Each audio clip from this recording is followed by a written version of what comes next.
First question goes out to Jason. You come in here from China. You come in here known as a Control Warrior God, over 20,000 Control Warrior wins. What's your mentality right now going up against an EU champion, Thijs? I still bring my Control Warrior. I'm saying if I want to play in a big stage, I should bring my favorite deck. So I just bring it, see Thijs how to deal with it. Yep. Absolutely. Being known for the Control Warrior, good luck to you. It's going to be exciting to watch. Thijs, question to you. You're back here on the stage. I heard you were so motivated that you said, quote, "I'm ready to kill somebody today." Maybe a little bit too hype. Is that how you actually feel? It's a little bit too much hype, but yeah, I worked so hard now the last 2 weeks towards here. I'm really hungry, and I really want to just start the game now. Love the desire. And with that, let's go ahead and have these guys shake hands. Wish each other best of luck. May the best man win. Let's get day number 2 underway. It's Jasonzhou is going to go. I prepared quite well for him. I knew I would face a second seed out of another region, and he was one of the 3 that I could face. Actually, I feel excited to play against Thijs. I think he is a great Hearthstone player. He won a lot of champion titles. I really scouted him a lot from what he played in China, and it seemed to be a player that leans a little bit more towards control, but a really meta player. So I watched a lot of his video just to practice the lab. I played against his decks with my decks, seeing what are his strengths and what are my weaknesses. Yeah, if I want to win the champion, I need to defeat everybody. I just play only against his decks at the moment, and I do that 5-6 hours a day at least.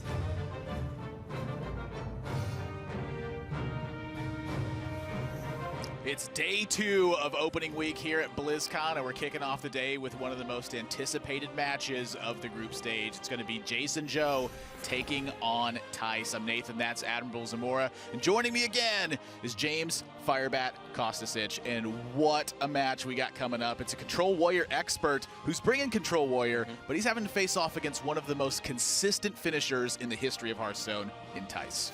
Yeah, it's going to be a really tough match for both players. There's some interesting things with the lineups. We have very similar classes overall represented. Both players having that rogue deck, both players having the druid, both players having the shaman, and Zhu. And both players having Zhu. The only difference is Jasonzhou has that Control Warrior deck that he loves so much. He has 20,000 ranked wins with it. He's dominant with it, but then on the other hand of things, Thijs has a mid-range hunter deck, which should honestly give him a little bit of an edge, as he's got Savannah Highmanes in there, double Houndmaster, Ragnaros.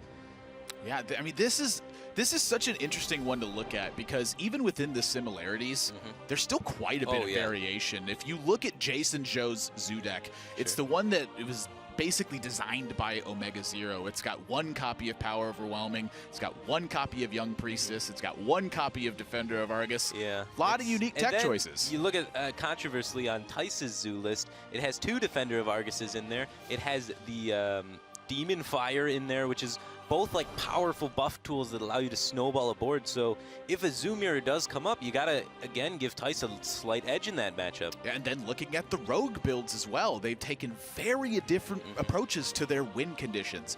Jasonzhou's choosing to rely mostly on Leroy Jenkins to be his big finisher, alongside, of course, the Auctioneer package. Thijs is playing that ability to go all in very early and really punish opponents with questing adventurers. Yeah, really different styles. Questing adventurers kind of popularized by Amnesiac a few months ago, and they have some pretty good matchups all around. Not the most consistent deck in the world, as it does oftentimes have to rely on an all-in push, but it packs a very powerful punch and can almost always escape, whereas the Leroy build doesn't have that ability to all-in as flexibly and can get caught if it gets pinned in by the lineup. And we see one of the tech choices by Thijs here to maybe pin in a rogue is his Hunter deck has 2 snipes, which is just insane against rogues. So he might have actually, you know, expected a rogue to be in Jason's lineup and teched his decks accordingly for that, and it might be hard for Jason to get that rogue out. And if he expected rogue, he nailed it with this group. There are 2 other rogues in the group as well. And then also the Druid build being different as well. We see Jasonzhou here, game number 1 on the Druid. He's got 1 Azure Drake, 1 Mire Keeper, an Ancient of War, 1 Ancient of War, and 1 Harrison Jones. These are tech choices that you don't necessarily see in all these builds. Thijs, we'll talk about his Druid a little bit later on, but he's going to be playing against the Zoo first and foremost, and this is a matchup that can be really tough if Thijs gets an explosive start. Yeah, it's oftentimes like if you Soulfire, discard Silverware Golem, it's just lights out for the Druid. It's just too much damage, too fast coming in. And we see already Jason's off to a very slow start here. He has the Innervate, he has the natural, the Nourish, but that's not usually the optimal way you want to ramp up in this matchup. Yeah, he's very much going to be playing off of his draw density at the moment. He needs to pick up some gas and get it going, where Thijs, on the other hand, Knife Juggler into Darkshire Councilman into Defender of Vargas. This is one of those curve starts that can really punish Druid. Especially with nothing to stop this Knife Juggler. No Wrath or anything that can put a hold on it. Oftentimes, you're kind of afraid to develop a Knife Juggler on 2 because you're like, they can just Wrath it, and then I'm losing this powerful effect that I can utilize better later. But in this case, Jason just doesn't have very much action to try and remove this. And it's looking like it might be an uphill battle. Again, the ramp here is so powerful. This is what's going to give him his opportunity, is just having a ton of mana to play his big cards. Yeah, well, he needs to find the big cards, though. This is the risk. Yeah, it's... The other way to go with it is for draw, but I don't think draw is ever going to let you win, so you do need to go with the crystals. The disappointing part is you can't utilize these 2 mana crystals you're gaining right now because the Voidwalker is completely stopping you from Hero Power Moonfiring the Juggler. That's a big message to Thijs. He now knows that Living Roots and Wrath are not in the hand for Jasonzhou. That's very true. That's very true. So he knows that those 4 cards in his hand are not any of those removal options, so he can play even more aggressively onto the board. If I was in Thijs' shoes, I would be taking this opportunity just to slam the Councilman. You also got to be kind of worried about swipe and whatnot, but it seems like a fairly straightforward turn. Yeah, we saw Thijs think on turn 2 as well, which clearly was playing the Knife Juggler. Right now, Thijs is trying to represent the idea of a range. Yeah. And that's something he's hoping Jasonzhou will have to take into account and perhaps make him slip up at a certain point. Maybe he accounts for Power Overwhelmings, or maybe he accounts for a Soulfire that's there. It's very possible Thijs could be thinking about Soulfire and hope to discard Silverware Golem. Sure, yeah, it's definitely reasonable depending on the hand. Also, like, Dark Peddler can put out a lot of aggression really quick. It's just how sticky Councilman is makes it such a great play this turn. It's just so hard for Druid to deal with aside from Mulch, which is oftentimes a 1 of or a 0 of, and we see in Jason's deck only 1 Mulch there. And mulching a Darkshire Councilman, not necessarily the greatest feeling in the world. It's 3 mana for 3 mana, and your opponent's getting a card. Yeah, and maintaining the initiative. That's a big pickup, though. Every single time Jasonzhou is able to eliminate some of this presence, it's going to get him 1 step closer to finding something big. And something big is the first step of this. Murloc Knight. Wow. Zoo loves to flood the board with lots of minions, and that's literally what Murloc Knight does. He can throw that out there and it's a must-remove minion, or he can try and hold on to it for the opportunity to be able to hero power with it later. I think I like dropping it right now, and the reason why is because if Jasonzhou has swipe just to get a Murloc Knight is not necessarily a great trade for Jasonzhou. But on the other hand, the only other card that can kill it, it's protected from, which is Feral Rage. Yeah. So getting the Murloc Knight out now, you will know if Jasonzhou has swipe after this turn. Yeah, exactly. And even if, like you said, even if he does swipe it, then you're not being able to, you know, swipe Azure Drake later or any of these removal combos that you really want to be doing with swipe. Here's the first turn where there's going to be real board tension that Thijs has to think about. Is how scary is Emperor Thorson when your opponent only has 3 cards in hand? Still pretty scary. Still pretty scary. It's never not scary, but he's going to go for value. Oh my gosh! Okay, why not? Just, let's go ahead and get a second Murloc Knight. Yeah, super rewarded by just taking the tap here. The alternative play is playing the Doomguard. You don't get as much value in your hand, and you potentially don't even discard the Silverware Golem, but going this line of play, he's saying that I don't really respect that Emperor Thorson too much. 3 cards isn't that big of a deal to me. He knows that they aren't removal spells based on the events earlier. So, yeah, I respect his decision to just kind of cash in the value on the Murloc Knight. Yeah, easy Power Overwhelming off the Peddler, though. That will make that trade way easier, and Jasonzhou is going to need some help. This is terrifying. He's going to need to find something big. There is a Yogg-Saron in his deck list, so if he can maybe ramp up with this Mire Keeper and just hold on a little bit using the Feral Rage, draw with the Nourish, and try and find that Yogg-Saron, that's one of the ways he can come back in this game. But other than that, it's going to be really tough. What are the odds to actually get a specific Murloc from Murloc Knight? Do you know the numbers on that? I did at one point, but lately in the expansions, new Murlocs have been introduced. Curious. Like, Murloc Knight hasn't seen too much competitive play in a long time. Oh, seeing plenty right now. Yeah, it's seeing its fair share for sure.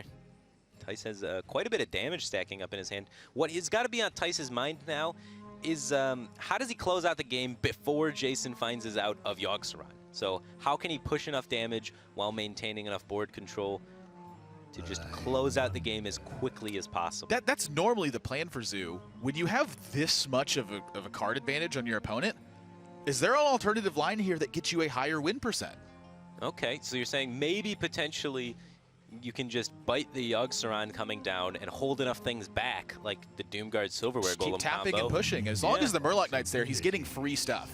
I think you might be right. It might be honestly a higher % chance to play around Yogg-Saron by playing less onto the board and just playing the control game as the Zhu deck.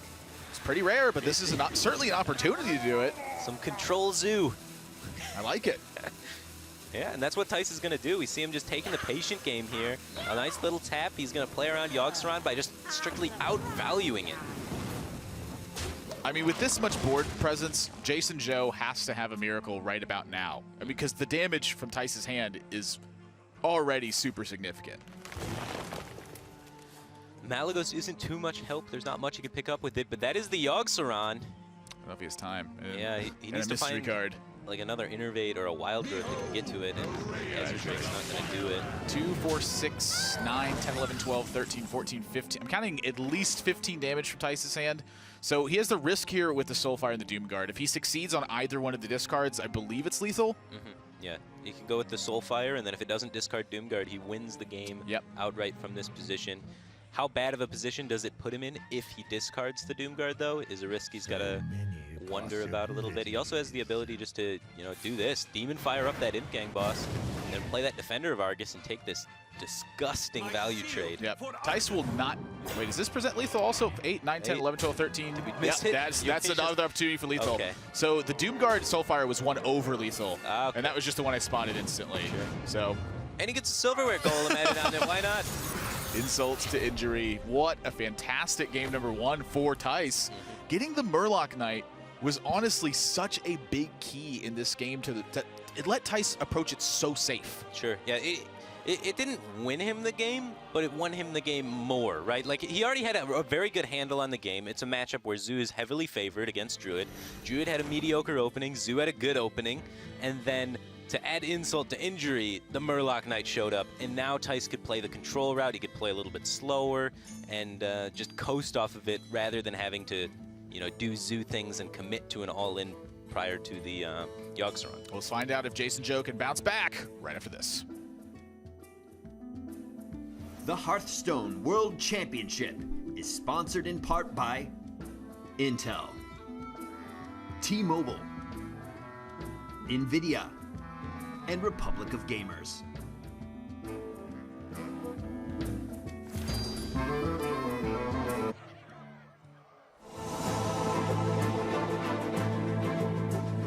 What do you think China ranks in as far as the regions in competitive Hearthstone?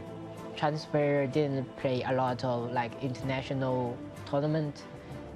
Basically, we play in our region, but we have a lot of talented players, and they all play very well. Let's see if we can get a good achievement this year. What's been the difference overall between the competitive scene in China and the competitive scene in the Americas? In NA, there are a lot of online tournaments, but in China, we have Golden Series. Every month, you have a open tournament. Then you can travel and make friends and play Hearthstone. I think it's pretty cool. What initially made you like Control Warrior so much? Because I like Show. He is a very famous streamer on Twitch. I watch a lot of his stream, and I feel like, yeah, this guy played this deck pretty good. And then I want to try it, just as a fan. That's why I always play Control Warrior. Yeah. Well, thanks to Show, he is a good meta. You play on both ladders? Yeah, both ladder. What is there big differences between the Chinese ladder and the Americas ladder? America, they have more control players. In China, they have a lot of aggressive players. When I go back to China, I feel like Control Warrior is so tough. on China because they all like aggressive decks, always Zoo, always like Shaman, something like that. So you need to change a bit. I think a good player need to like make the change based on the situation, right?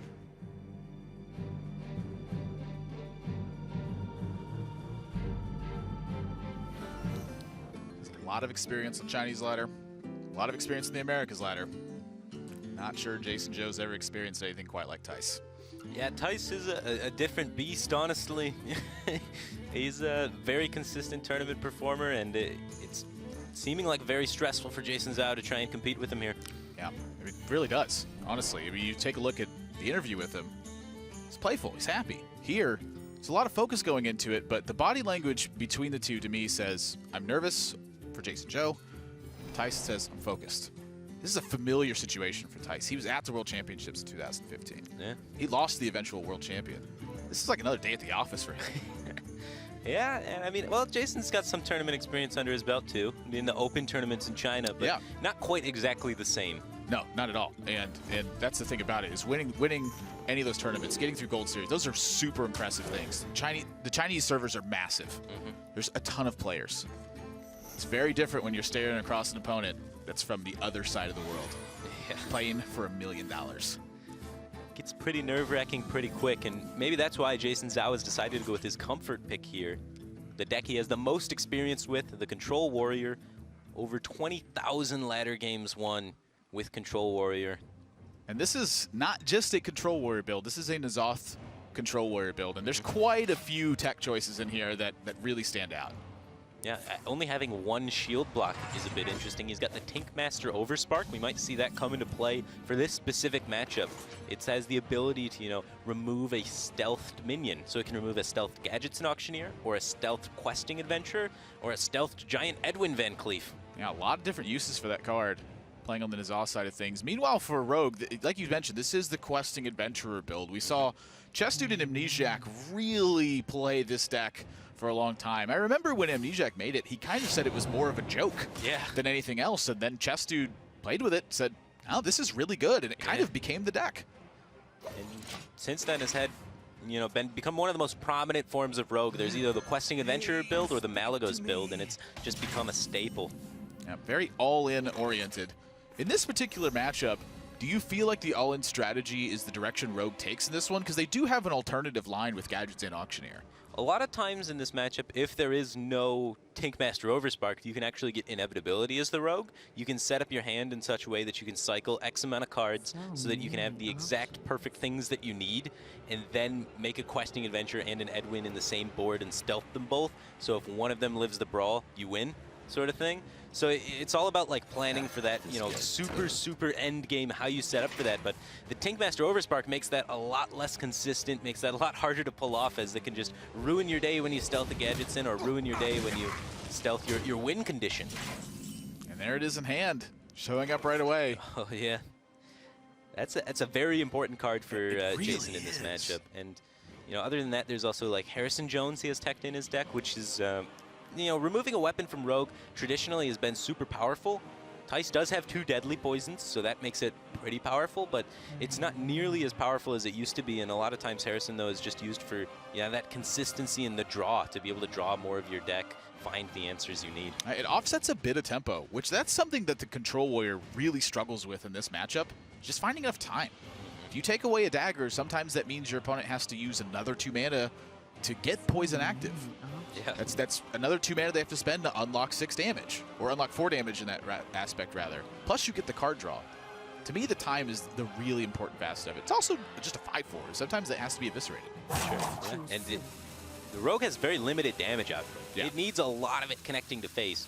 So if it just misses out on a bunch of damage by having to use eviscerates on minions, then it can find itself in a situation where the warrior just has too much life to ever be able to be dealt with. Really critical turn here for Thijs. Does not have Tomb Pillager as the drop, and that is a very important card in this matchup.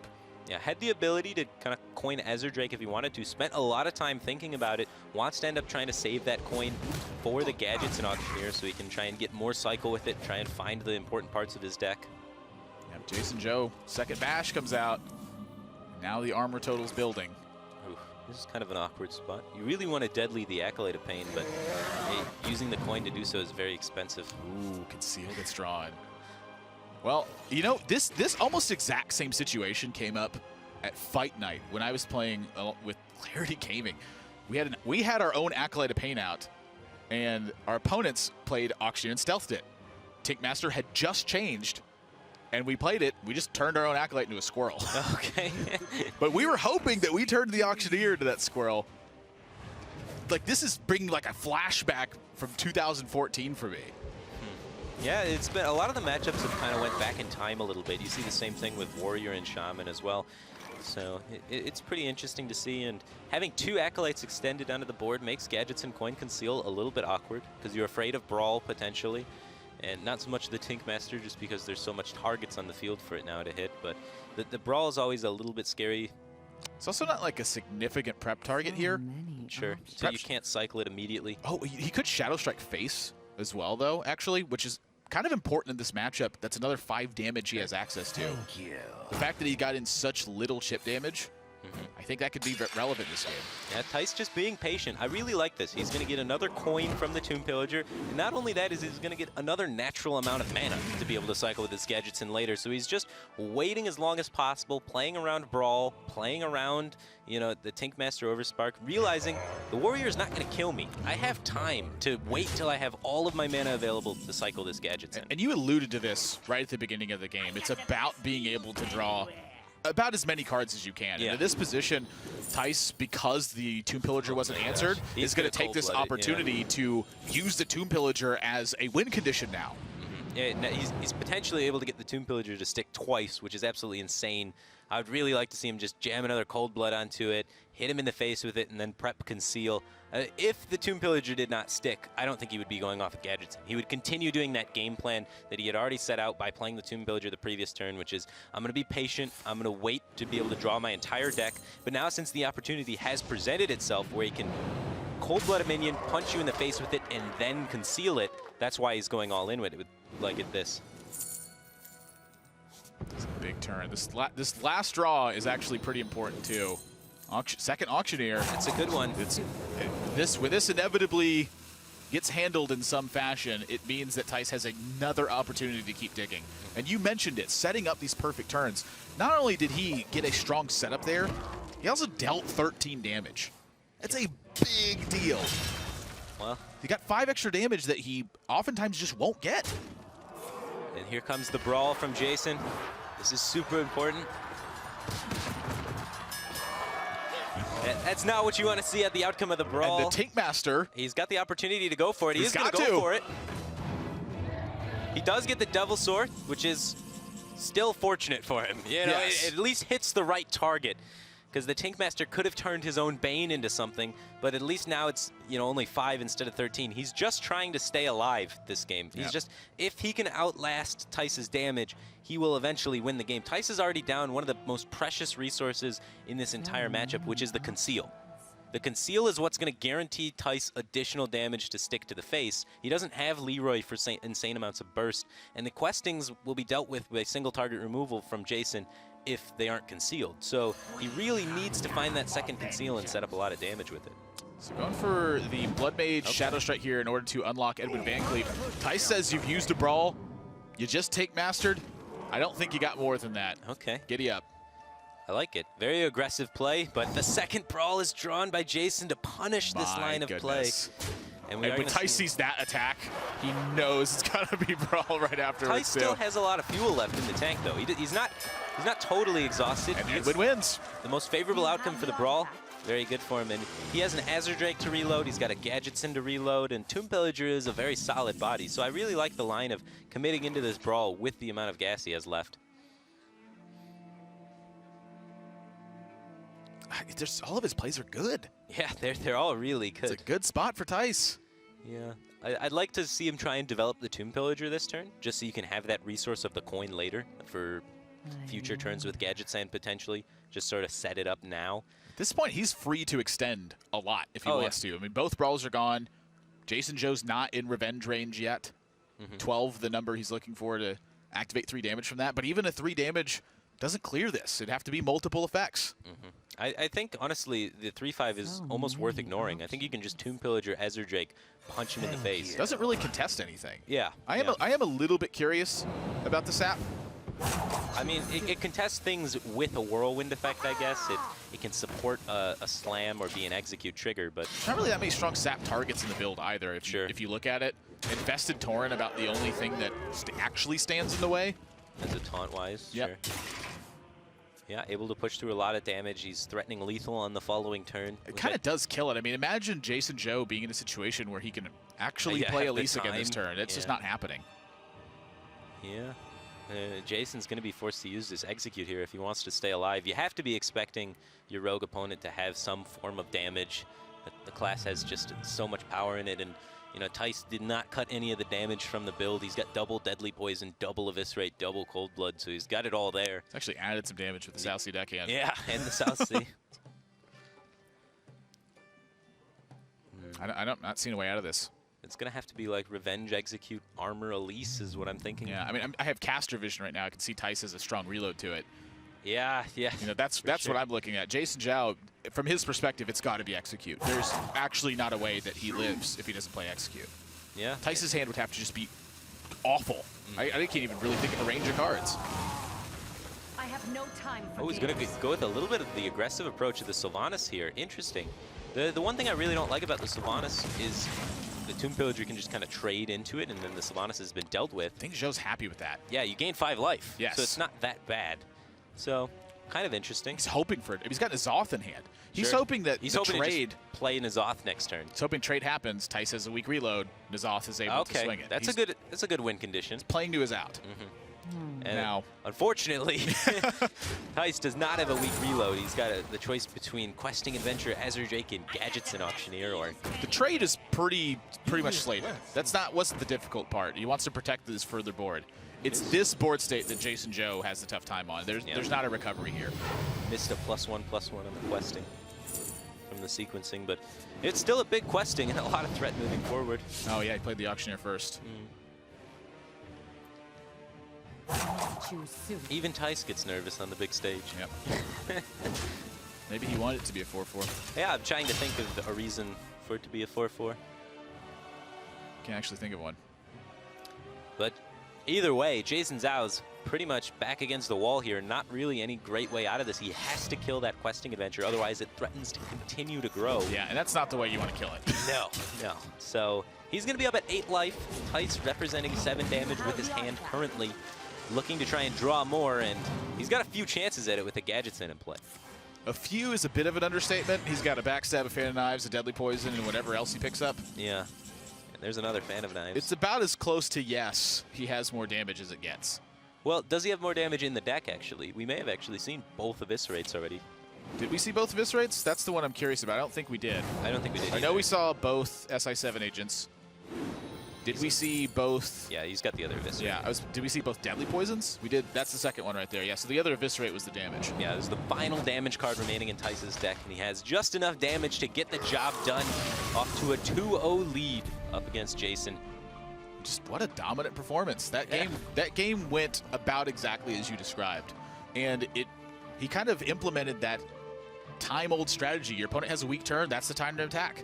Yeah, it was one of the questionable turns from Jason was he left up that Tomb Pillager, and that's what allowed Thijs to, you know, combine the Cold Bloods with the Conceals. Otherwise, if you never give Rogue a minion stuck on the field, they can't Cold Blood it, punch you in the face with it, then conceal it. They have to, you know, play it, conceal it, Cold Blood it the next turn, then hit you, and then conceal it again. And they have to use both of their conceals in that approach. We'll find out if Jasonzhou can return one of these games. We'll be right back after this.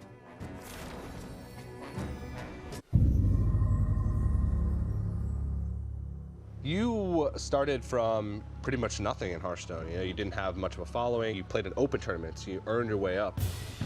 Twilight Drake attacks Hellfire. Maria goes down, and Thijs is your European champion. What a series, guys. Our first semifinalist has been decided. It is a European.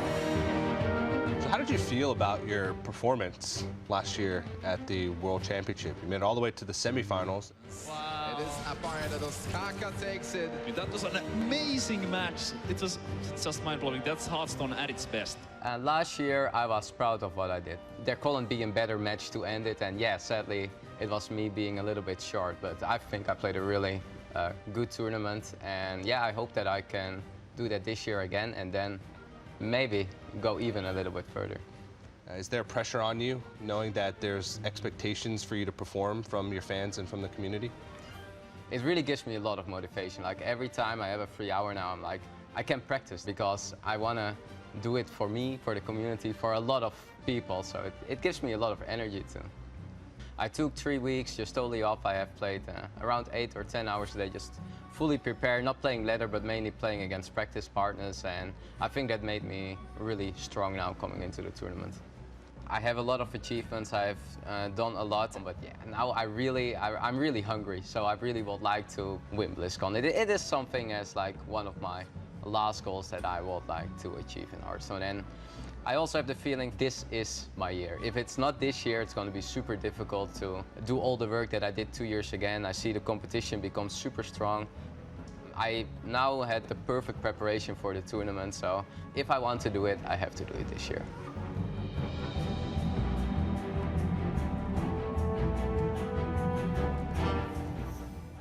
I've watched a lot of Thijs matches, and a lot of times he's played very conservative. I've seen him not set up 2-turn lethals in a lot of spots before. Yeah. These last 2 games from Thijs is very, very much finding the opportunity to strike. Yeah, he wasn't kidding when he said he was hungry. He looked really hungry in those games. Very aggressive play style, really different from the normal Thijs, like you're saying. That's such a big thing to note, too. I remember when Kalento actually had that moment as well, where he played very conservatively, and then kind of towards the tail end of his big tournament foray, he started being really aggressive, and he was winning a lot at that point. Every time you're being the aggressor in any sort of match, when you're being the one taking the action, you're the one that's risking the most, right? Because when you're being the reactive player, you're waiting for them to take a risk and then responding to it. Yeah. So you have to be very, very comfortable to be the one that actually taking the risks rather than responding to the risks. And it's not just as simple as taking risks. It's about taking risks at the right time. Sure. He's identifying the perfect moment for it, even when there's little information to be had. Just making strong reads. And Jasonzhou, not able to really compete with it yet, but he's hoping to pick up the win with a Warrior. He had a very strong tech choices with his Warrior. He had a very strong performance with his Warrior. No fault to him there, and hoping to try and get the win here against the Druid. This matchup, typically speaking, is heavily in favor of the Druid, just because they have those Arcane Giants, they have Ancient of War, so many must-kill threats. Emperor, Gadgetzan, Ozgeneer in Thijs's build of the deck, so they can run out of removal, run out of steam, and just get walked over by the Druid a lot of the times. The Auctioneer is really one I want to talk about, because this matchup, usually that's a Ragnaros, or the Sylvanas that's in the build is a Ragnaros. He's got the Auctioneer, Sylvanas, Ancient of War. It's a different style of attack, but it's still very powerful versus Warrior. Auctioneer can end games just by finding your end game. Yeah, if the Auctioneer sticks, that's a win condition right there. You will find Malygos plus stuff, and that will lead you to dealing upwards of 35 damage if you get the double roots, double moonfire, innervate, swipe. Right on time. Right on time, Thijs draws Wild Growth. So now he has turn 2 Wild Growth. He's got options this turn. Yeah. He's going to go for more ramp. Of course, yeah. He's got a very sick hand for this ramp. He ramps up to 6 and then can continue ramping with another Mire Keeper even. I am a little bit curious about the Fandral here, because to me there's 2 very different approaches. Number 1 is buy the extra value with Raven Idol. Number 2 is go for the risk of playing Fandral right now to unlock the Nourish turn. Yeah. With this much ramp in his hand, I don't think there's any reason for him to take a risk with Fandral. At this point, I think he's free to wait until he finds Raven Idols to buy that extra value. Because in this matchup, a lot of times you'll typically seek a minion simply because it's just about dealing damage repetitively with one thing until the opponent gets into combo range. Sure, yeah. There's very limited removal in the Warrior Arsenal. They got 2 Shield Slams, 2 Executes for your big, really hard to remove things for the most part. And you have a lot of things that kind of require those Shield Slams and Executes in the form of Malygos, the Arcane Giants, Ancient of War. So if you can get them to exhaust some of those resources on non-essential pieces, then those essential pieces are going to stick. And with this ramp, Thijs is now heading into an 8-mana turn before Jasonzhou has head into a 5-mana turn. That's absolutely ridiculous. He's going to most definitely be going for draw off that Nourish, as he does not need any mana. He just ramps cards again. That'd be the greatest. Wow, he's going to be able to play Nourish next turn for essentially 3 mana if he wants to, because he can combo it with the Fandral. Yep, and picking up the Raven Idol. He will be hunting for some Fandral turns very soon. It might be Azure Drake first, just because it's playing to such a strong curve, but the Fandral Nourish, like you said, getting the discounted mana on it effectively, it restores 2 mana crystals when you just already have a bunch of them. Yeah. It's absolutely disgusting, and he's thinking about maybe using, I guess, Feral Rage this turn with the Moonfire to get the repetitive damage of the 3-3, because Moonfire is 6 damage long-term in combination with Malagos, but if this 3-3 connects twice, that's also 6 damage, plus however many resources they expend killing the 3-3. Well, it would have to connect 2 more times, and you also give up the damage from Feral Rage as well. Sure. So yeah, it's a bit expensive. It's pretty expensive. It's worth thinking about, though, yeah. for sure. With Auctioneer in the build, I think it's worth holding. Okay.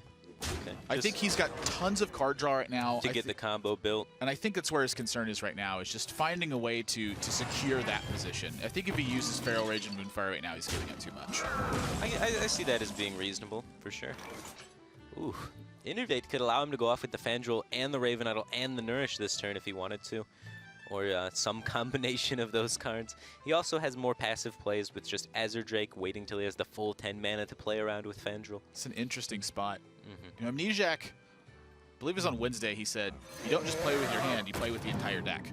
And with the Azure Drake play right here, if Swipe got picked up, this was about to be a blowout from Thijs. His hand is already super strong, and he would have taken just an enormous lead at that point. Sure, yeah, you play towards your Swipe out and you save your Fandral so that you don't have to utilize that Innervate for your Nourish and your Raven Idol, so you can save that for the full Malagos combo with the, you know, Malagos double Moonfire, double Living Roots, Innervate, Swipe to get that massive damage. It's also just possible he's waiting for the second Raven Idol. I don't think that's unreasonable with his hand. Sure.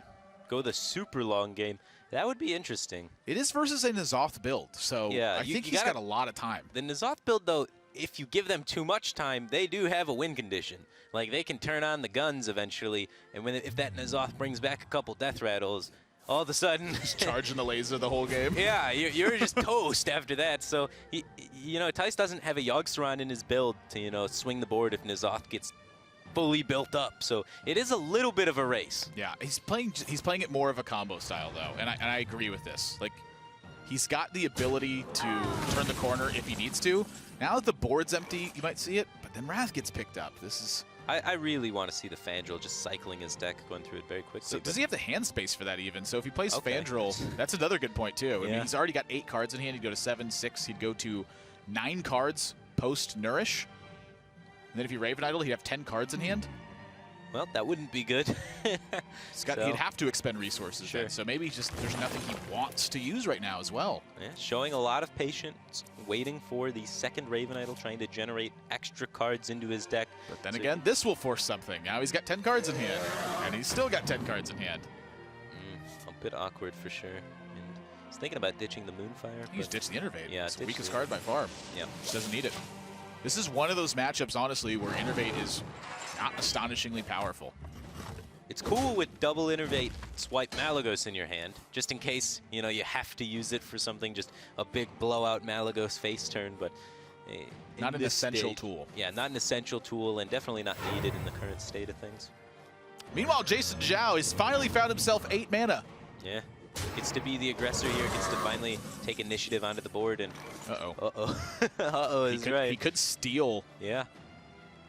10 free face I think I like that a lot, actually, because Wrath in this matchup is, frankly, it's pretty weak. Well, the thing about the Wrath, though, is you lose a lot of cycle is the issue, right? So if you Wrath your Sylvanas twice for 3, then you lose 2 card draws that could potentially put you closer to your Malagos combo to kill them faster. So is that really worth it? And Thijs is going to say no, he wants to cycle these Wraths to get the card draw off of them. So he's going with the Fandral this turn and going to be cycling both of these Wraths. Yeah. He's going to Wrath first. Sure, get the draw first. This will put 10 cards in hand, so he's got to expend some resource here to get under the amount. He instantly takes Stranglethorn Tiger, and rightfully so. That's 5 damage in this matchup. Moonglade Portal's not a bad card either. That's a free 6-drop. So your 1-mana card basically generated a 5-drop and another 5-drop there in Moonglade Portal. Yeah, Thijs will have to likely spend a card here or just burn something, which I don't think he's in the business of burning something right now, so Innervate it is. And the Innervate Feral Rage out there, get the damage and the armor gain from the card. Basically just turning 1 card into 2 over and over again. That's what Fandral does. And in a value game, that's a very powerful tool. Yeah, so the cycling, very important in this spot. Yeah, it's crazy to think, you know, cycling's more important than 10 damage, but, you know, if you analyze your whole deck and figure out how the macro plan of the situation of all 30 card works out. Hey, not a bad Ironforge Portal. Allows you to kill Fandral. Doesn't have to use the execute. Now, granted, Fandral has already done all the dirty work, but it's there. So 12 burst from hand with Malagos Double Moonfire. Thijs still got a way to go to set it up. And this is where the turns start getting a little bit peculiar for Thijs, because finding the right order for these minions so that they maximize their damage in the long turn, it's not as easy as it looks. It's not just the most powerful one in your hand. He's got to figure out where he maneuvers them so that he's forcing the most from Jasonzhou to not only get information, but then to follow up stronger. Yeah, and he can't overextend into things like Brawl, because you don't want to make it so Jasonzhou basically has more tools to work with. You want to try and limit the amount of ways that he can interact with your board and exhaust him of specific resources. That'll make it much more burst now. Yeah, that's a lot of burst. Up to 19 burst damage in the hand for Thijs. It's also, Thijs is way deeper into the build right now. Yeah, 7 cards now remaining after the cycle of that Wild Growth, so he's getting close to those Arcane Giants, getting close to that other Living Roots to, you know, maximize out his damage output at the 26 marker. He's used both Innervates, so it's going to be very difficult for him to combo a Swipe with the Malagos combo, so he's looking at about 26 max burst from that combo. He has 1 Raven Idol remaining. Yeah, barring multiple Emperor ticks, he will not get a Malagos swipe unless it just naturally lives. And this is one of the best plays you can make into Ancient of War for sure. Sylvanas. Yeah, he doesn't even have to use the Shield Slam here. He knows that the Ancient of War is not going to die very easily, so he's hoping to just guarantee get good value out of it while being able to hold Shield Slam, being able to hold Execute for those Arcane Giants, the Malagos, those difficult to remove minions. I'm curious if Thijs is going for Spell or for Minion here. Well, you're really close to killing him. If you can get another Moonfire, another Living Roots, you can really turn on the heat. Yep, Nourish is not what he's looking for at this point. He's already so deep into the build, this extra card draw just doesn't really matter that much. No. And I think he's taking Mulch to make sure he can eventually hedge against this. He's taking it to steal his opponent's Sylvanas with his Sylvanas, which is a very, very good play right now for the board state situation. But not only that, in the future, Jason's N'Zoth's not going to bring back Sylvanas because his Sylvanas didn't die. That's a big deal, actually. Taken. That is actually a really huge deal. Yeah. I looked at this initially. It's like, Mulch seems weird. And then no, you put Sylvanas, and I was like, gotcha. Yeah. Gotcha. I always forget that you can mulch your own stuff because it gives your opponent the card. Yeah. And Brawl just his deadly shot here, just to kill 1 minion. You have to do it. Thijs isn't going to commit more power onto the board than that. He's just going to push 10 a turn. So just getting the value out of Brawl when you can, I think is a very smart move by Jason here. It's an excellent point. I mean, there's nothing else going on this turn. As soon as Emperor gets drawn, this is bad news for Jasonzhou. That is a lot of damage. Thijs needs to unlock just a few attacks to get this done. And it's going to start with Moonglade Portal. This is the one I think that presents the highest opportunity for him. Yeah, could get a Karen, get something extremely powerful. Could get a Wilford Fizzlebang. Yeah, not typically what you want to see out of the card. So it's one of the weaker 6-drops. Yeah, plays right into the Argent Commander by Jason, so that's not going to feel great. This can happen with Druid sometimes. You just start fizzling out and the Warrior has enough time to stabilize, and Jason's armor count's getting up there. Boarding's hard to deal. Yeah. I mean, Thijs hasn't drawn an Arcane Giant yet. I mean, when he does, it's going to be met by a Shield Slam for now. I know he needed to draw this way earlier. And so now the Stranglethorn Tiger, this is still a strong play here, but he's got to find a way to start chipping through Jasonzhou's armor total. The fact that the Emperor and the Arcane Giants are in the bottom cards of this build this is kind of a nightmare for Thijs right now. He needed this to unlock the damage sooner. Yeah, and the Gadgets and Auctioneer is buried deep inside Yeah, there his as bottom well. 4 cards are Arcane Giant, Emperor Thaurissan, Gadgets, and Auctioneer, 4 of the major tools that he needs for this matchup. Yeah, the win conditions that assemble the Malagos combo before they get to 40 armor, basically. So he can still definitely pull out through this game. He just needs to be able to connect an Arcane Giant a few times, which really relies on Jasonzhou not finding too many more removal spells. If Jason's able to pick up, like, let's say another Execute and the other Shield Slam, then Jason's going to just have all of the tools necessary to close out this game. But Jason, he doesn't have 4 cards left in his deck. He has, like, 12 cards remaining in his deck, so it's going to be a lot harder for him to piece together these single target removals in time. Yeah, I think it's 13 cards remaining for Jasonzhou, if I saw it right. And this is the turn for Thijs. So Emperor Thaurissan doesn't give you the burst damage straight from hand to kill Jasonzhou this turn. I think it might be off the table. Double Swipe, on the other hand, would open up the board state. He gets to clear the board, he gets to deal Jasonzhou a pretty significant amount of damage, and then he gets to attack with Stranglethorn Tiger. So he's chipped away the armor at this point. He's got Emperor Thaurissan coming down next turn. He's hoping the Tiger forces removal here, and if that happens, then he's got the burst. Yeah, and also Malagos might even stick, you know? And then the Arcane Giants are the next 2 draws for Thijs, and then those might even stick just because you're eating out of Jasonzhou's hand completely. But this N'Zoth, the Sylvanas has been taken. It doesn't bring it back. I actually don't think there's been a Death Rattle. Yeah, it does nothing. Yeah, it's just a 5/7. Yeah, just because the Sylvanas was taken by Thijs. So being able to take the Sylvanas was so huge this game. And if Jasonzhou was able to get another Sylvanas on the table now, he would be in a lot better of a spot. It would almost be a winning situation for him, I'd say. Almost, yeah. I look at this and wonder if he's got a Tink Master. No, you have to Tink Master the Malagos, right? This one you can just remove with your face, the armor up, and the Shield Slam potentially, or even just double Revenge or Revenge Ravaging Ghoul. He's going to go with it. Open a high roll here, able to get some success. He can put some pressure out in the field with the second Ravaging. What does that cost him, though? Again, he doesn't have Tink Master now, and when Thijs sees the Tink Master, he's got to know something's up. The last 2 cards are both Arcane Giants. Yeah. 16 power is trapped in the bottom 2 cards of Thijs' build.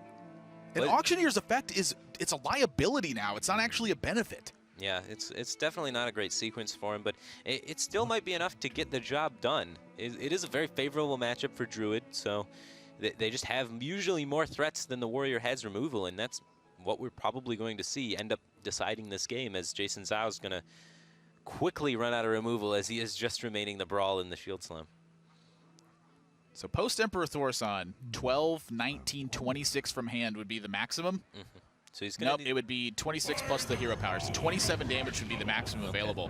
So that's the magic number that Thijs is looking for. Get Jasonzhou to 27 heading into his turn. And Jasonzhou should know, that there's 26, maybe 27 available if both Living Roots and the Malagos got discounted. But very safely, he knows that there is at least the 26. That's an important one. Yeah, that's going to help him. A very important one right now. Buy time against Giants.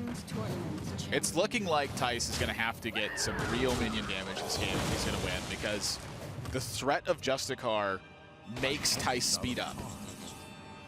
And one of the interesting things is with the swipes exhausted and the only spells being the Moonfires and the Living Roots, if Malagos comes down, for example, goes all face and is the only minion for Thijs sticking, Jason doesn't ever have to remove that. He can just armor pass every turn and win in fatigue against the Malagos, because it doesn't push additional, it only pushes 1 additional damage a turn.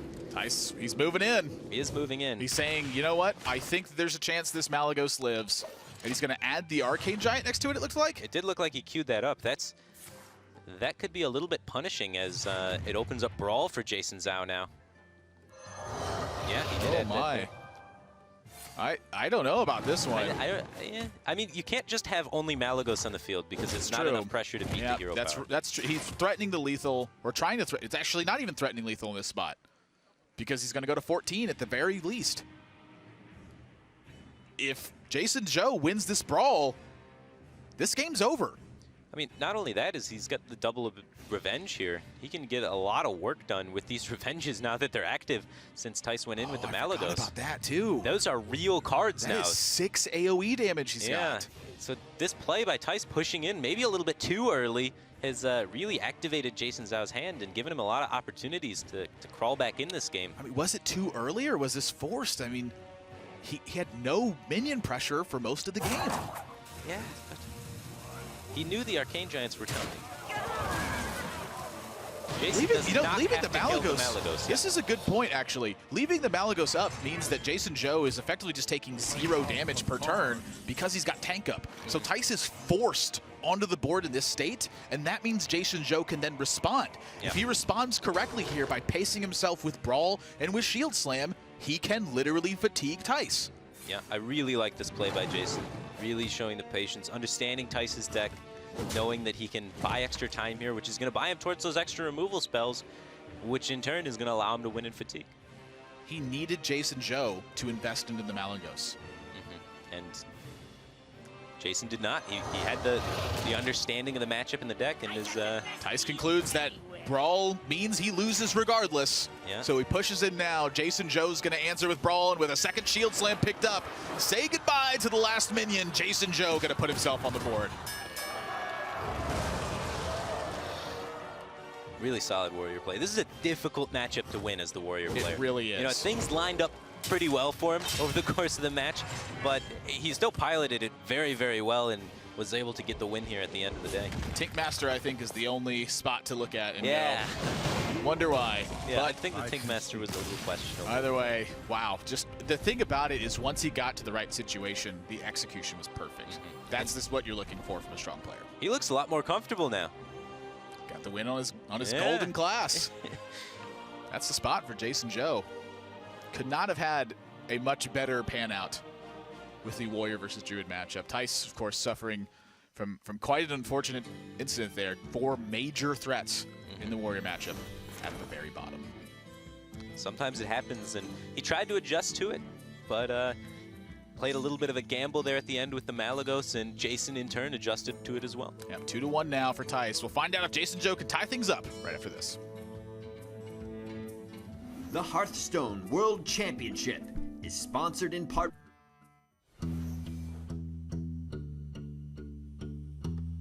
Have you started thinking about playing on the big BlizzCon stage yet? I did think about it, but I need to be like come out through the group stage first. Have you thought about the money at all?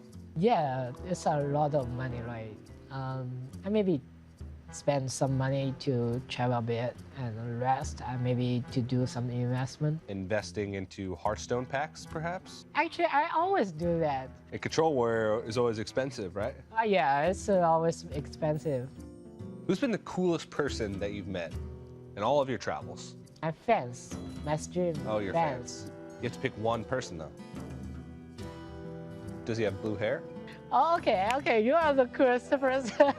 We can make a deal. If I win the BlizzCon champion title, I can make the blue hair. Yeah. Deal? Just like you. Just like you. Just like me, Mohawk too? Yeah, okay. Just like you. Deal? Deal.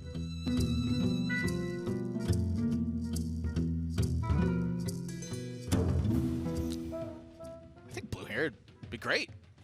Yeah, it matches the jersey. Yeah. It fits right in. It'd be perfect. I could totally see Jason with some blue hair. I'm digging it. Take it one step further. Go Frodan here. Purple Dr. hair? Hippie hair. Dr. Orange hair? I don't know. I think Jason's more of a blue hair guy than an orange hair guy. Okay. What color hair would Thijs have to be? If you had to pick. Can't be what it is now. Can't be like a normal hair color. I mean, Thijs is pretty Kappa Pride in his stream sometimes, so I'd go with rainbow. I'd dig it. I was thinking fuchsia, personally. Fuchsia. Yeah. Okay, yeah. Well, it's a Druid mirror now, and it's not quite a mirror match. These are some different builds, albeit not gigantic differences. There are some really important ones to point out. First one is Jasonzhou is running with 1 copy of Mire Keeper, 1 copy of Mulch, 1 copy of Azure Drake, a Harrison Jones, and a Ragnaros, and the Yogg. I have to lean a little bit towards Jasonzhou. Just the Mulch is insane in this matchup. Just being able to remove big, annoying minions is something that Druid can often struggle with, and an early Arcane Giant can sometimes just be the end of the game. Whereas if you have that Mulch, it's so powerful just to be able to scoop that up out of the way and give you an edge. Uh-oh. Well, Jason's going with it.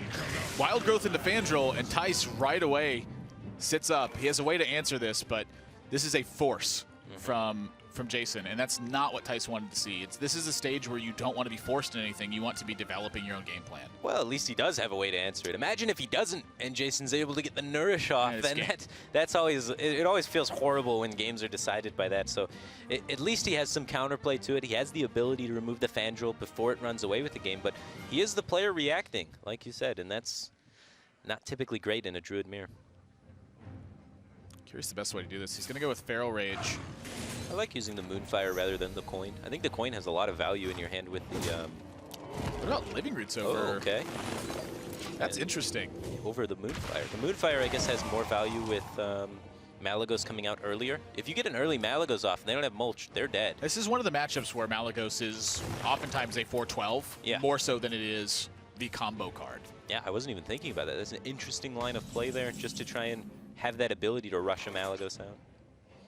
Wonder if it has more value with Auctioneer as well. That's true too, yeah. Auctioneer, definitely. Not typically in the Druid deck, but Thijs has that in there, and it's something to think about.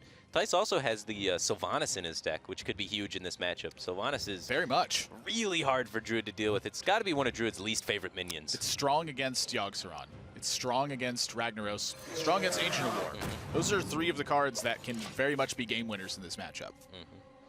Picks up the Malagos pretty early on, so if he does see the Mulch get launched ever, he'll know that Malagos would be pretty safe just to drop, because 4-12 is very tough for Druid to deal with. Yeah, it usually takes having board presence and then having spells in hand. It's pretty tough to do both of those things and want to put 12 of it into a minion. Yeah. So Thijs could honestly even just ramp up to the Malagos and then start rushing it out big time. I'm curious if he ever feels like he's that far behind. I mean, in this spot, the card draw is very close to slated. Well, that is a good swipe presented for Thijs here. It's about as good as it gets. Yeah. My question is, Mire Keeper minion. Do you ever point it at face and hero power the Mire Keeper, or do you ever point it at just point at the Mire Keeper and deal less total damage? Like, are you willing to trade damage with your opponent at this point?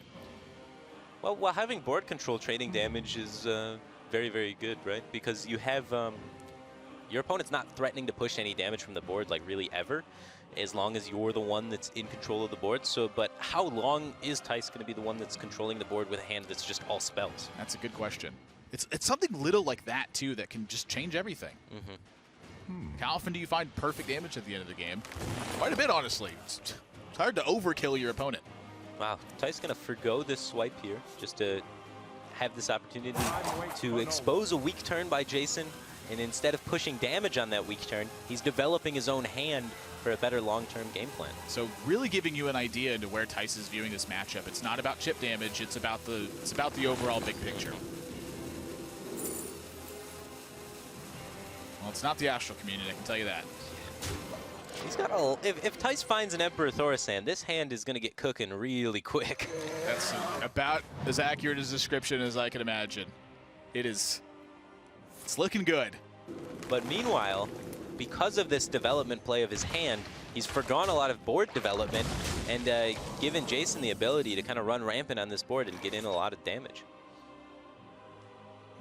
Jason's hand's not looking too bad either. Yeah, Jason cycled the Wrath that turn instead of going for the tempo with the damage on it so that he could also build his own hand. Here's the other thing. They know the lists. There's no Mulch in Thijs' list. Yeah. Jason's got Malagos in hand. He can just drop it turn 9 if he has board control. And that's a big deal. I mean, the fact that Thijs chose to go for hand instead of board means that Jason can play this way. Yeah, yeah. It is interesting. Without having those reactionary tools, taking a reactionary stance seems questionable. Thijs looks like he's going for the Malagos himself. He's going to be the first one with a Malagos on the field and with 2 swipes in hand. And if he gets Malagos out and it's safe, Jason's not playing Malagos. Yeah. He's going to stray away from it. Too afraid of the potential Mulch coming out of Jason. Oh, he's going for it. I think he's going for it, and that's the Innervate definitely says so. I really like this play because this is one of the only ways Thijs can be on equal footing with Jason if there is a turn 9 Malagos. I think this kind of recovers. It's not coining the Living Roots, so Malagos can get swept up this turn, but it's at a heavy cost. Okay. Jason's turn is looking mighty awkward. I think he's going to dig for mulch. Sure, Naturalize. yeah. Dig for any sort of single target removal. That's Savagery can be used for 4 damage here. That's actually pretty good. Rage. So you can use the 5 with the hero power. I mean, you can go swipe Savagery or swipe Feral Rage Savagery, clean up this Malygos. You could Feral Rage, hero power, attack at Savagery, and use the Mire Keeper as well. Okay. But it looks like he wants the Mire Keeper on board, so he will use the swipe. And so Jason very much valuing the board presence and the chip damage from it, the opposite of what Thijs did this game. Yeah, Thijs has been more valuing the hand development. So it's really interesting to see how long the board development will pay off, if Jason's going to be able to get enough damage in, or is Thijs going to be able to stabilize, and then his investment into hand early on going to be able to pay off. This is about as contrasting of styles as it gets. Yeah. They literally did the opposite thing. Mm-hmm. It's pretty interesting. What do you think is better? I'm more of a fan of just board control, board control, board control all the time. Druid is very hard to come back from fighting from behind, aside from things like Yogg-Saron, which isn't even in Thijs' deck. So I would oftentimes just kind of explode onto the board in the Druid mirror.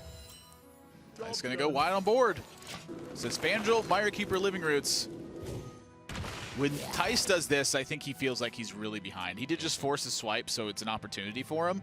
But if this was going to be his game plan, frankly, I'm in agreement with you. I think that overall board control would have been stronger. When you have board control, you can find opportunities to use Nourish, instead of just taking the one you have and then fighting from behind.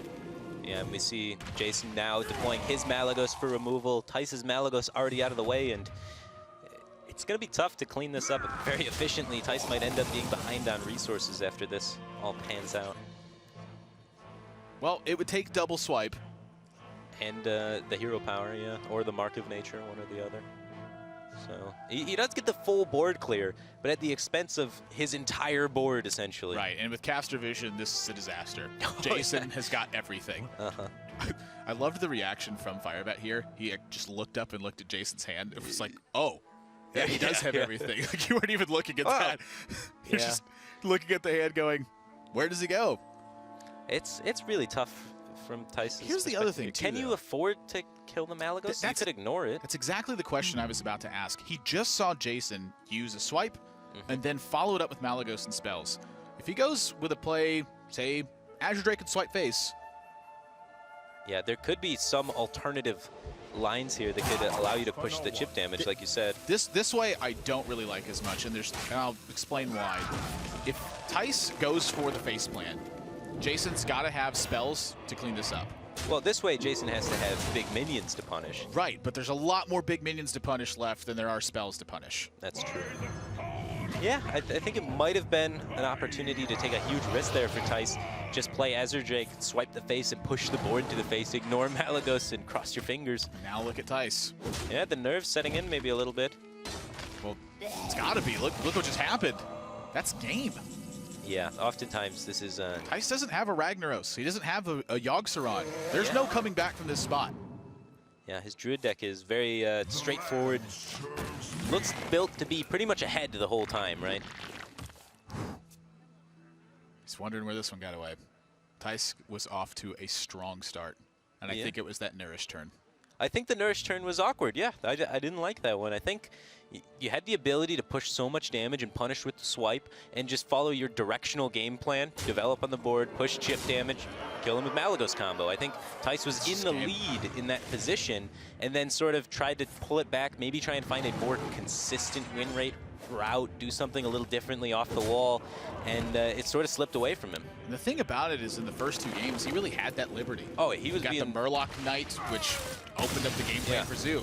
Game number 2, smooth sailing victory, kind of the same way, just had all the resources.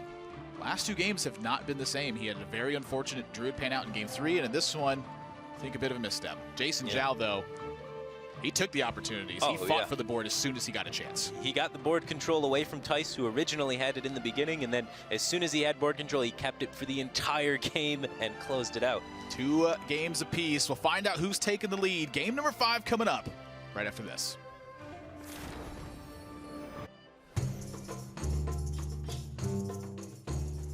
Where do you think Europe stacks up against the rest of the world in competitive Hearthstone? I might be a little bit biased towards that, but I think we as Europe have a really strong lineup here. I think what Dr. Hippie performed this year is probably the best out of the 16 players. He performed really well, and yeah, Nyman, Pavel, me. I think we have, compared to the other regions, I think we have a stacked lineup. Europe, I just feel we just somehow analyze everything and we just come to the conclusion over a lot of data maybe, or over everything, like this is just the best. We have a lot of competition in Europe, might be a little bit in our luck, in our favor, that we have a lot of tournaments just everywhere, so we can compete way more. Yeah, we are really passionate. We play the game a lot and we take the game serious.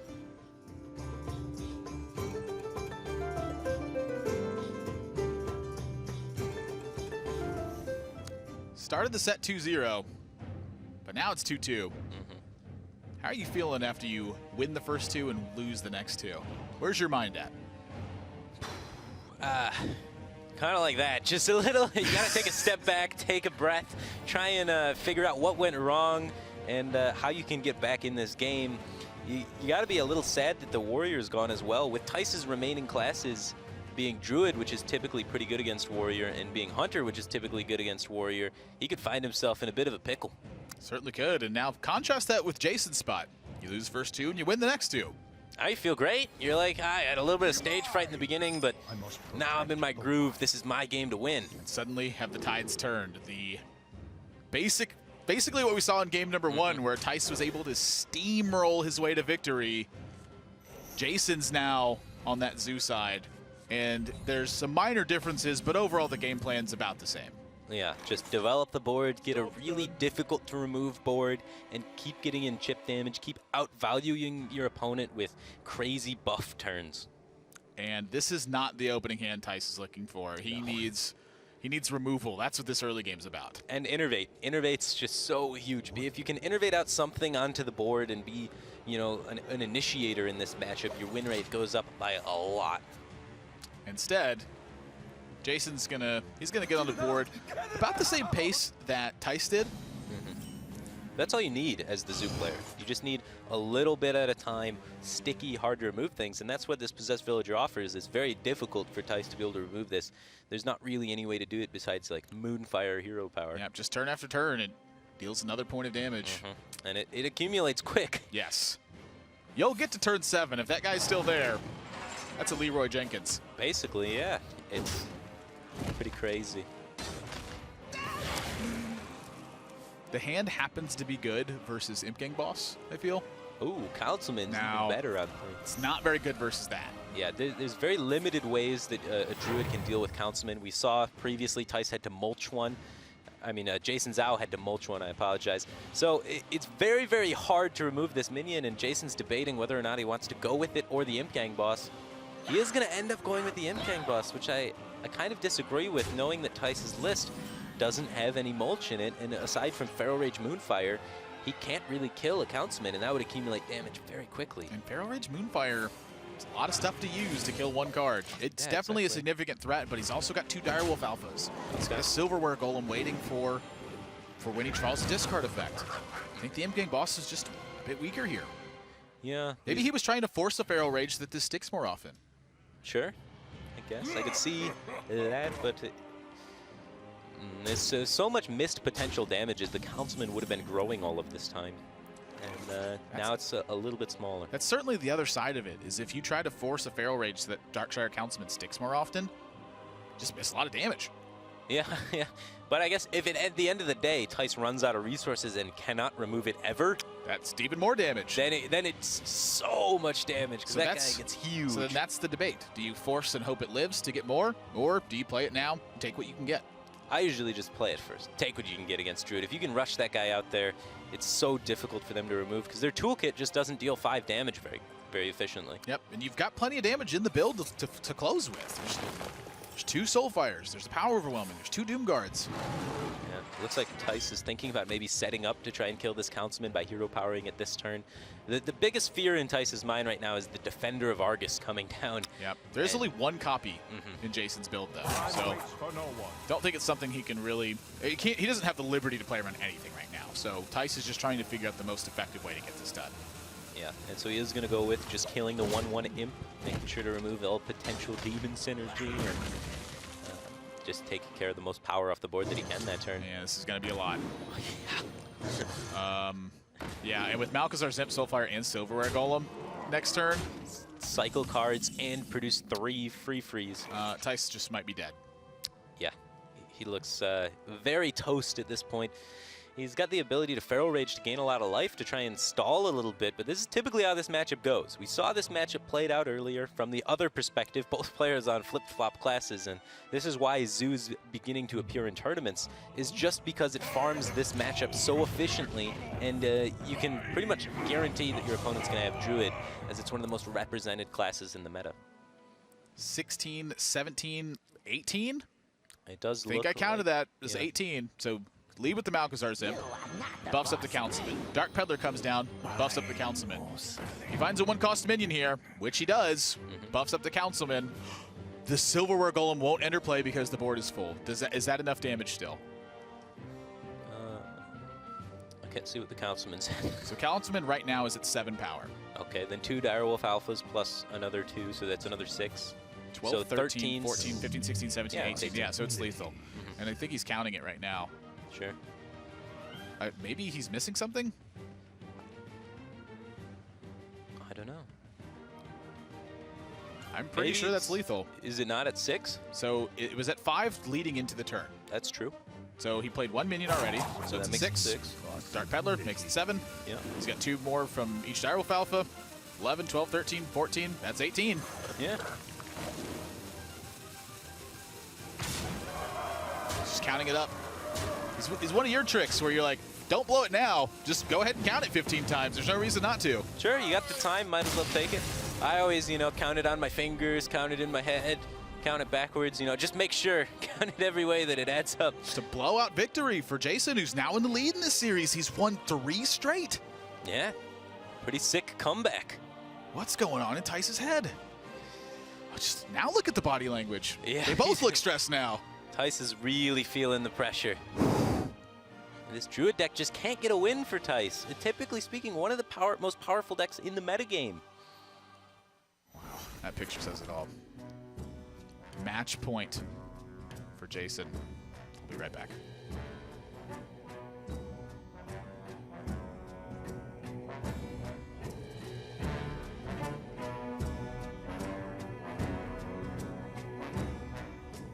The Hearthstone World Championship is sponsored in part by... If you were to give advice to a player, we'll call him Joe Cardslinger. He's got a pretty good collection. He's hit the legend rank before, and he wants to start getting into competitive Hearthstone. What would your advice be to him? Well, for Joe Cardslinger, if he already has some experience in Hearthstone and already reached Legend, that is the first step. You just have to get a little bit used to the game. You have to play a lot. You have to invest a lot of time in the game.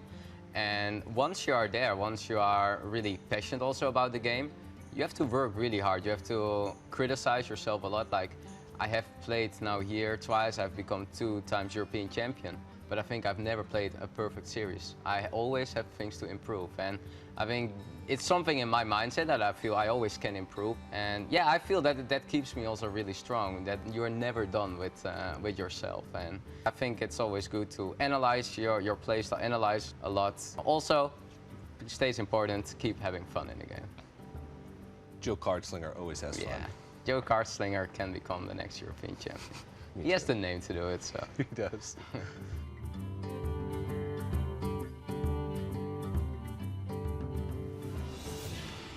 No one plays perfect. I guess not, but Not they play... even me. Really? The pressure's on in this one. I have to say, Thijs, his first 2 games looked magnificent. He was finding the right opportunities with very little information from the opponent, just seizing the moment. Yeah. The last few games, Obviously, you know, game number 5 was a blowout. Thijs hit his failure rate with Druid. But I think the other 2 games were winnable. Yeah, there's been a little bit of bumps on either side here, and that's typically to be expected. It's very, very, very, very difficult to play Hearthstone absolutely perfectly. There's just so many things you have to factor in, as well as reads and what have you. So, you know, no fault to the players there. No one's really been playing perfectly all tournament, but the guy that wins the entire thing, maybe he'll be the guy playing perfectly. It's usually who makes the least mistakes. Yeah. Hearthstone's not a game you play perfectly. The other thing about it, too, is these guys are making reads at these high levels. Sure. They're trying to make reads with little information. Yeah. How often do they make misreads? A lot. It's well, also you try and confuse the information that you're giving off to your opponent to try and make it so they make misreads. That's another aspect of the game as well, holding back specific tools. We saw earlier on, you know, Jason held back that brawl in the final moments against Thijs in the Druid game, and then Thijs was like, well, I have to all in. He doesn't have brawl. If he has brawl, I lose anyway, and has to go all in, and then able to punish him for that. So there's been a lot of interesting moments, reads, and what have you. Rogue versus Druid. Jason on the Rogue, Thijs on the Druid. This is a matchup that oftentimes is in favor of the Rogue. The most important card in the matchup for Thijs is Wild Growth. He's coining into Wild Growth here on turn 1 with an Auctioneer, Raven Idol, Wild Growth in hand.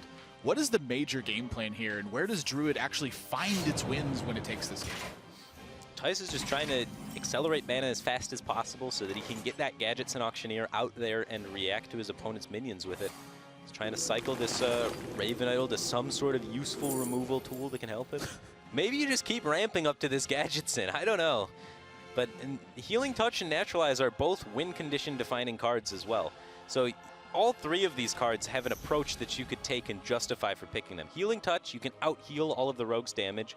Wild Growth, you can try and ramp to your Gadgets and get ahead, cycle as many cards as possible. And Naturalize, you can go for the game plan of trying to remove every single one of the Rogue's minions because they have a limited amount of minions. It's much more difficult versus Jason. He's rolling with Leroy Jenkins as his major final push. So if he's able to push through any points of damage and then has Leroy and Cold Bloods, Naturalize suddenly looking a lot worse, and it will actually kind of fan the flames, so to speak, if he's naturalizing any other threat. This isn't the Questing Adventurer one. There is the all-in potential with Edwin Van Cleef, but I think Thijs is comfortable enough playing around that situation. He's got a ton of ramp going on. Yeah. He's going to be able to get a lot of cycle off this Gadgets in potentially. And Jason's got one of the most important cards in Tomb Pillager. The rest of the hand is a lot of fairly weak utility right now, though. Yeah, if he doesn't hit an Azure Drake or Gadgets and Auctioneer fairly soon, he could really just start running out of gas. Thijs with a freshly drawn swipe.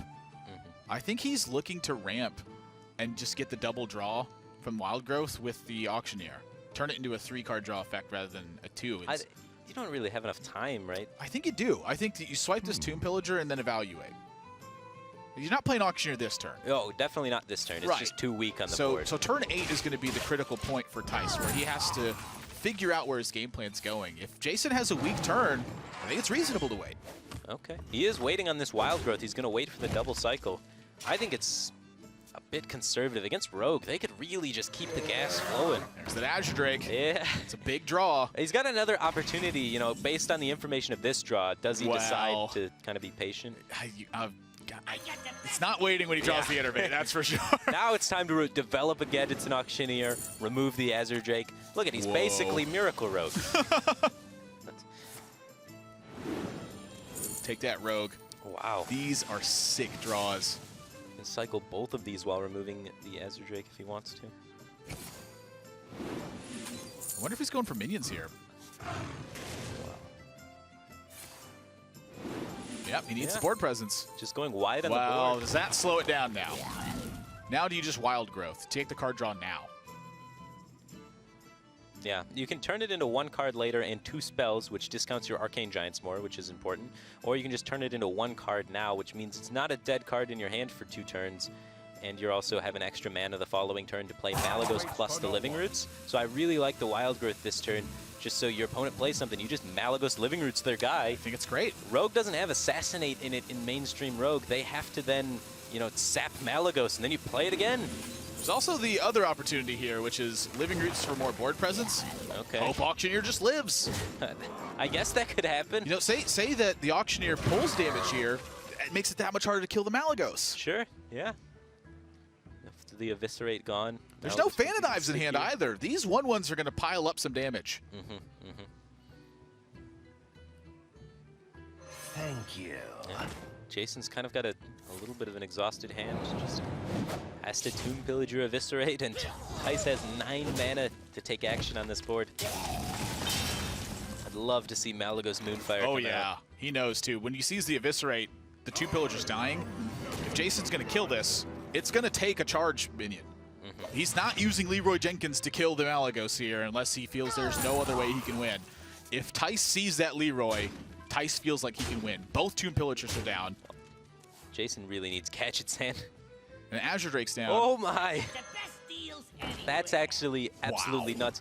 Now he's actually developing a minion, so sapping the Malagos feels a lot better because you can't just play Malagos into a Gadgetson Auctioneer. No, you cannot. And Jason's drawing like almost his entire deck in the sequence. Most likely is going to hit a Conceal, be able to hide this Gadgetson, get guaranteed damage from it.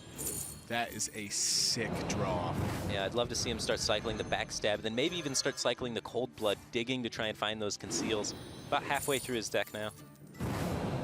He's going to slow it down right there. Slow it down, yeah. He wants to save the damage. Sure. Rightfully so. He knows that Thijs has the Malagos. He's got to either kill that or he's got to kill Thijs.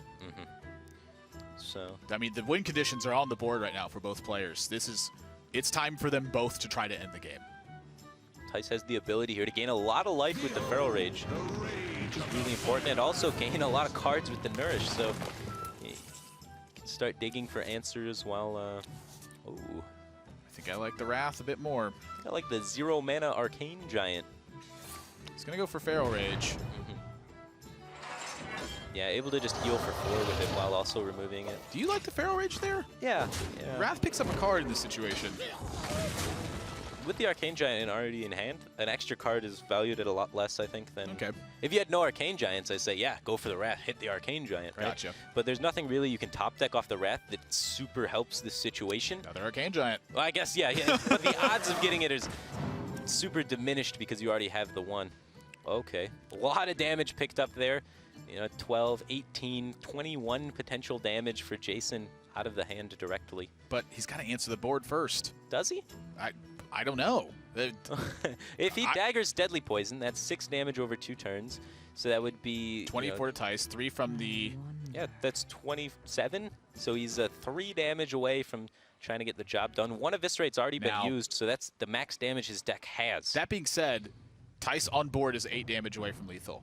Yeah, but 8's huge. You know there's a Malagos in hand. But you know a Moonfire's been used. You know both Living Roots have been used. True. So there's only 6 potential from the Malagos. It's true. Yeah, so the Malagos can't end up being a real threat. He's going for the Cold Bloods right now. Sure, trying to make the Giant have to trade potentially. But he's also eviscerating the Fandral. Yeah.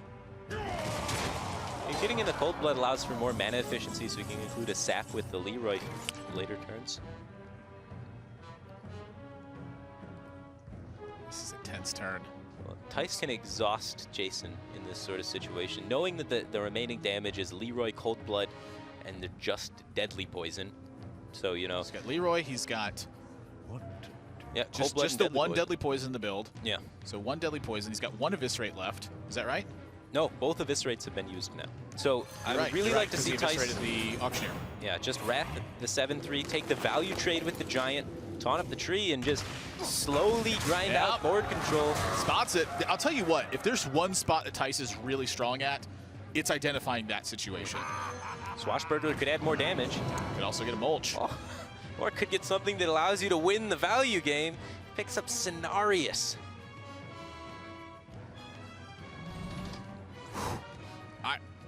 Jason, I don't think Jason's got the time to get this done. No, it's so much pressure coming in at him. You can't really sap an Arcane Giant either because, one, it'll heal it for 4, and 2, it'll cost 0 mana to replay, so it'll just be coming right back. And if you sap the 5/10, you're in the exact same spot. That sap has to be timed to unlock damage. It might be some sort of sap the 5/10, Leroy the Arcane Giant kind of play. Oh, there's no, he's not going to win that way. Hey, you could. You have Cenarius to try and outgrind your opponent, depending on what Thijs' hand is. We see he's got Nourish, one of the most high-value cards in the matchup, but... You know he's got the 4/12. Yeah. Yeah, that 412 is going to be a problem. It's a bit, yeah. But there's no way you're winning by just trying to stick damage through. It's not in your deck. How does he get through this Ancient War after this? This is the second sap, right? So it comes back. He's got conceals to try and stick damage. He's going to have to draw Swashbuckler and find a way to kill the Ancient War. That's about the only efficient way he has left to kill it. It's got to be like Swashbuckler into Mulch. Naturalize. Or Naturalize, yeah. Keeper of the Grove. Okay, there's some options. I mean, that's a long shot, though. Yeah, it's Thijs, he like winced at this turn. Like, he could feel that the victory's right here. What to do?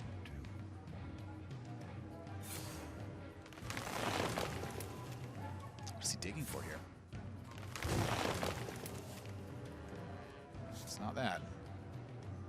Most likely we'll see the Ancient War come down and maybe take a trade with the sapling and then the giant punches to the face.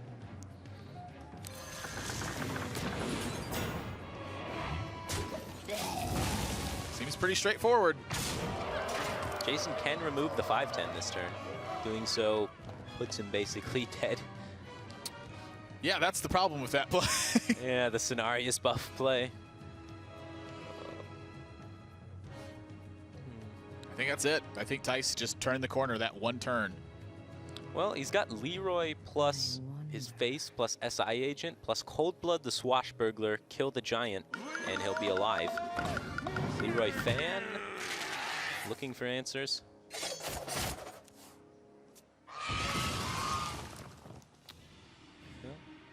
Looks like he's gonna have to take 5. He's still in it, ish. Yeah, not in it. He knows. The Malagos is already there. It's match point for both. Thijs winning a critical game number 6 to keep himself alive in this upper bracket. Players who lose today are not eliminated from the tournament. They are just dropping down to the lower portion of it. They will face an elimination match later on, but that game for Thijs was super important. The turn he identified to trade. Yeah. Perfect. Yeah, super good. He's just calculating all of the damage left in the Rogue deck and identified that Rogue doesn't have enough damage. Let's just grind him out of the game. Get there any way you can. Match point for both players. Game number 7 is coming up right after this.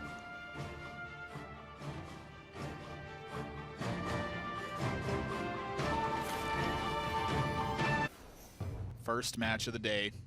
First game 7. First match for the players.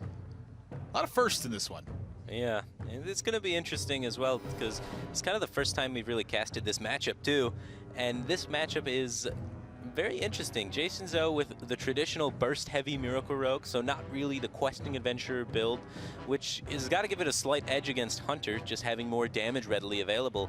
And Thijs with the Secret Hunter build that includes double snipe. So even though it's got the mid-range end to it, the double snipes, that sort of secret package is just so effective against Rogue that I think that might give him the edge in the matchup. I think so as well. Snipe is a heavy-hitting card versus Rogue in particular. It's killing SI7 agents, it's important to stick that to the board. It's taking out Tomb Pillagers, one of the most critical cards. Holy smokes. Can hit Leroy Jenkins. Opening hand is great for Thijs, but Swashbuckler is an interesting tech card that can actually help Jason a lot in this matchup. Early on, of course, it's just a great drop, but in the later stages of the game, he could check for Snipe with Swashbuckler. Not this one, though. This one's going out there. It's going to be able to eat a freezing trap, though, potentially later on. That Cloaked Huntress is a bit of foreshadowing for Jason at this moment. He doesn't know it, but the hand from Thijs is stacked. Yeah, Thijs is going to be able to, on turn 2, use the coin plus his hand to develop 9 mana worth of things onto the board. Now, I'm curious if he's going for the freezing trap. Okay, yeah, you don't really want a freezing trap a Swashbuckler, right? It's kind of a waste. Yeah, I think you'd rather isolate it and then do it, but either way, this is really good. No, he's going to play the freezing. It looks like he queued it up. But I like your point. Potentially just holding back the freezing could be better here. I think it's because he's got 2 freezings. Sure. Even though freezing's so powerful against Rogue if it hits a good minion, they don't have that many weak minions. They have just the 2 Swashbucklers, right, that can eat it. Other than that, it's hitting something important every time. So I don't like this freezing trap. Find out if it's a benefit. Cloaked Huntress is going to eat a snipe here, and you saw Jason's He knows there's 2 snipes. Kind of nod. Yeah, he held off right there. That's the reason I don't like the freezing trap, actually. Is The because swashbuckler. Yeah. See? He's able to defuse the freezing and defuse the snipe all in the same turn with 1 card. Yeah. I wonder if that was a bit too quick. Well, it's a race. Yeah, Thijs already pretty low on fuel, but he is getting through a lot of decent chip damage, has a good on-curve play for the following turn. Without that preparation, Jason, I think, would have been in a bad spot. Picking up that preparation lets him develop 4 points of pressure here, and now prep this Eviscerate. And if he doesn't prep this Eviscerate, well, he's afraid of the cat trick is what it is. Oh, you're right. I literally forget about this card every time. Yeah. I lose this card so often. Yeah, I'm not surprised that I just literally forget about it as I'm casting the game with Cat Trick being played on turn 2 free from a Cloaked Huntress. Yeah, giving Hunter 4 free damage is very scary. Yeah. It could either be Snakes or Cat Trick, the remaining traps. And I guess the other one could be freezing at this point. The snipe has been tested for. So. Well, when Thijs takes this attack, I think you're pretty confident it's freezing. So you know one of them's freezing, and the other one could be either Cat Trick or Snake Trap at this point. I think that's the point. You just apply the most pressure you can then. Thijs having to weigh whether or not the buff from Houndmaster is better on or playing better to his curve, where next turn he gets to Cloaked Huntress and weave in a Hero Power. I think with his card economy right now, Hero Powers are extremely valuable. Yeah, definitely. Hero Power, essentially, if you get enough damage through, it just adds up to being a card. So if you Hunter them in the face enough, it eventually turns into a card. How much damage is a card worth? That whole Hunter SM-Orc math equation. I picture like The Hangover, where it's got like little formulas going back and forth. I mean, that's a good Hunter player. But each one is just 2 equals 2. 2 equals 2. 2 equals X minus 2. SM-Orc damage. Eviscerate's going to be the lead. That'll activate Cat Trick, looking to follow up potentially with SI7 agent. Honestly, the Cat Trick is really messing up the math here. Yeah, he's trying to figure out if it's Cat Trick or Snakes and which one he wants to kind of hedge his bets over. There's 1 Snakes in the build, 2 Cat Tricks in the build. I think you follow up as Cat Trick right now. He already forewent the preparation Eviscerate last turn. Sure. Do you see a reason to deviate? No. Especially now when you see that. Well, he goes face with the Barn, so he still has no idea Cat Trick or Snakes. And here goes the Eviscerate. It's going to be sad news for Jason, as it is going to be that Cat Trick that gets deployed. I wonder if he's supposed to SI there instead? Like SI use the dagger and then it allows him to prep the Eviscerate? Well, that's if you want to play around Cat Trick and play into Snakes, yeah. Well, he gets to clear 2 minions that way versus the 1, but it's a 3-4 instead of a 3-3. That's kind of curious. That's an interesting spot. Either way, Thijs picks up Savannah Highmane, adds more pressure to the board, and the steady shots abound. Jason is very far off of being able to deliver a finishing blow. Oh, Gadgets and double prep, though. Well, prep into prep. I mean, he's really hoping to, Gadgets and prep into a spell. I think you gotta tame the board right now. I think you got to tame it and develop it. You're at 16 life against a Hunter. I don't think you got time to mess around. I like this. I think you got to risk it. I don't disagree with you. I just would have thought about it a little bit longer because I don't know what's going on. But prep into prep is not a comfortable feeling. Oh, he gets the fan, though, which isn't it's not the worst. Pretty weak. It disables backstab, unfortunately. Imagine if he had it in the other order. Prep into fan and the prep into fan. That would have been disgusting. Different game. Yeah. Down to 12. Thijs has 5, 6, 7, 8, 9, 10 damage available this turn. Now, here's the thing.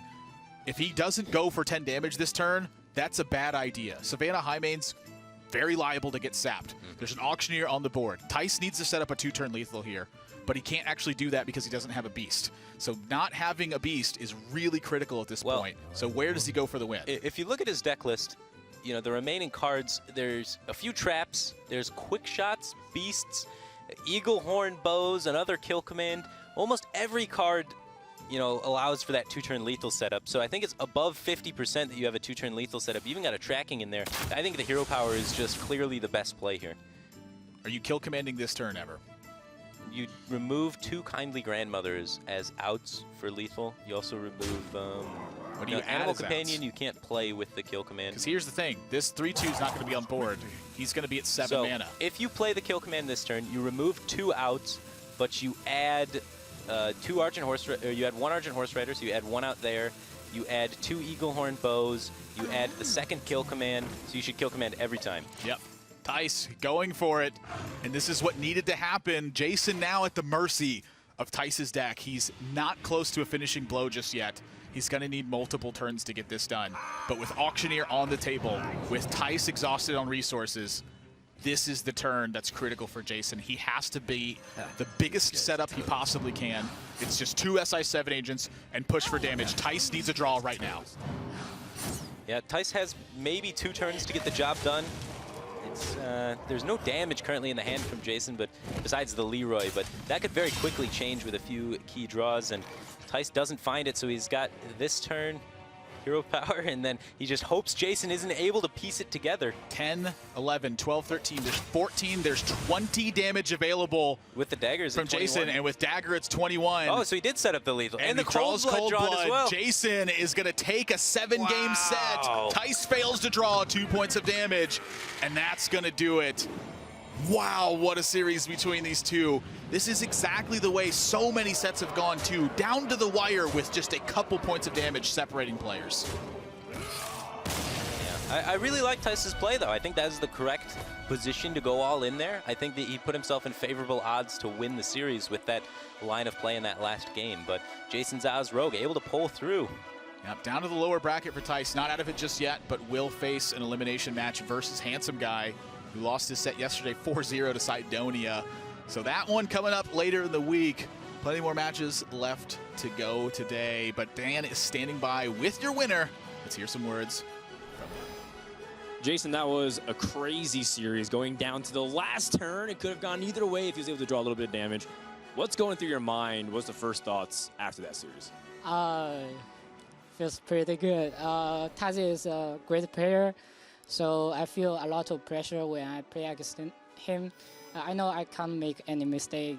If I made any mistake, I would lose the game. So, yeah, maybe I get better RNG today. Yeah, definitely need to at least get fortunate against a player that caliber. Now, looking at the rest of your group, you're going up against Cydonia for the winners match. How do you feel like your chances are to take this group now?